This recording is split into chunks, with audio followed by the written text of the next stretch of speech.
Welcome back. Let's switch lanes now to sports news with Ayotunde Balogun.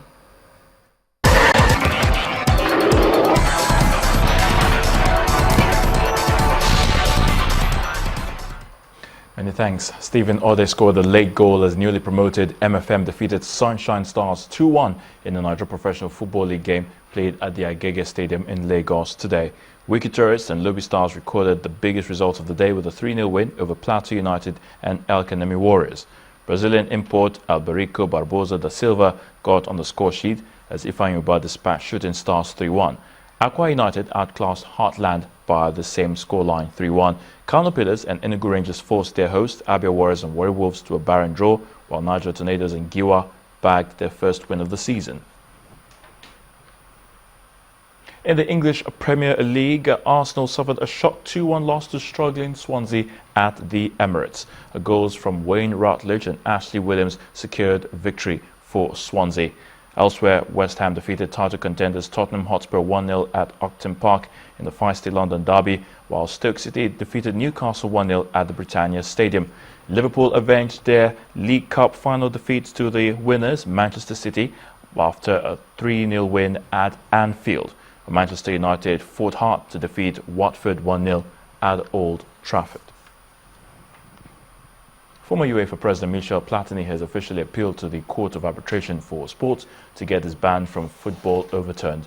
Platini has been banned for breaches in relation to a £1.3 million disloyal payment made to him, monies he claims were due for technical advice given to Mr. Sepp Blatter back in 1998. Frenchman Platini's suspension, along with that of former FIFA President Sepp Blatter, was reduced from 8 to 6 years by FIFA's Appeals Committee based on the mitigating factor of the men's services to the game. Manny Pacquiao says it will be an honor to prolong his career to fight for the Philippines at the Olympics this year. Now, the president of amateur boxing governing body Wu Chin-kuo is proposing a rule change that will allow professional fighters to compete at this summer Rio de Janeiro Games. And Pacquiao, who takes on Timothy Bradley for a third time in April in what insists will be his final paid contest, is ready to make the trip. Now, French judges investigating corruption in athletics have extended their inquiry to look into the bidding and voting processes for the hosting of the 2016 Rio de Janeiro and 2020 Tokyo Olympic Games.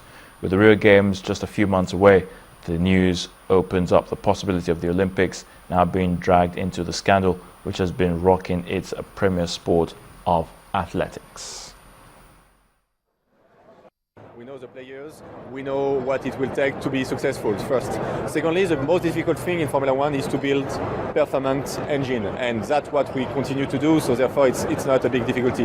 Then we need to go step by step. We need to build and stone, we need to recruit people, we need to grow, but not too quickly. So what is really important is to have a long-term plan, and we have ambitions, but we also have the passions to build what it takes to be successful in Formula One. It's difficult to get recognition when you are an engine supplier.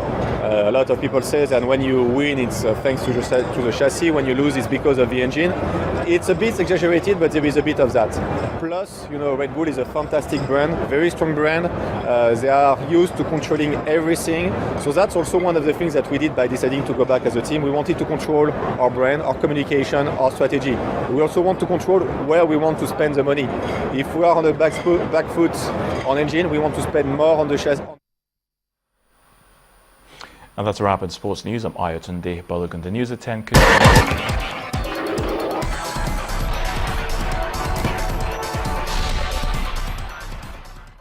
A senior NATO commander suggests that Russia and Syria are deliberately using migration as an aggressive strategy towards Europe.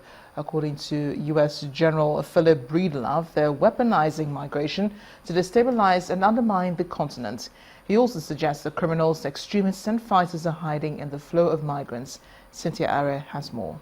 Thank you. Migrants are continuing to accumulate in Greece after Macedonia stopped allowing more than a couple through.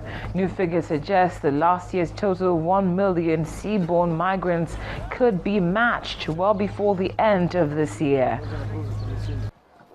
Then, after spending several weeks doing a lot of talk, Uganda's opposition leader Kizza Besigye has opted out of doing the walk.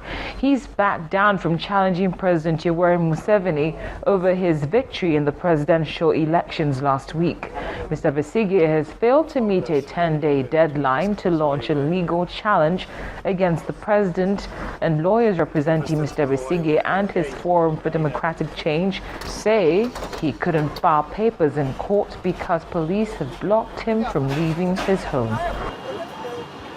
Finally, Israeli Prime Minister Mr. Benjamin Netanyahu has announced the formation of a new Israel-Africa Knesset caucus and confirmed that he will be traveling to the continent this summer. Prime Minister Netanyahu, who will be the first sitting Israeli Prime Minister to visit Africa since 1987, is set to arrive in Uganda and Kenya around the 40th anniversary of Operation Entebbe. That's the 4 News Wrap-Up. The news at 10 continues shortly. Thanks, Cynthia. And the main news again. Ese Ururu today returned to Bayelsa State in the company of her mother after undergoing medical tests at the Police Gender and Child Care Protection Unit in Abuja. Also, security has been beefed up at Babington Macaulay Junior Seminary, just as the Lagos State government promised speedy action on the rescue of the kidnapped students. Today also, President Buhari held bilateral talks with his Turkish counterpart Tayyip Erdogan. He pledged not to lose focus in the fight against terror. That's the news at 10 tonight. Thank you for watching. I am Amarachi Ubani. Good night.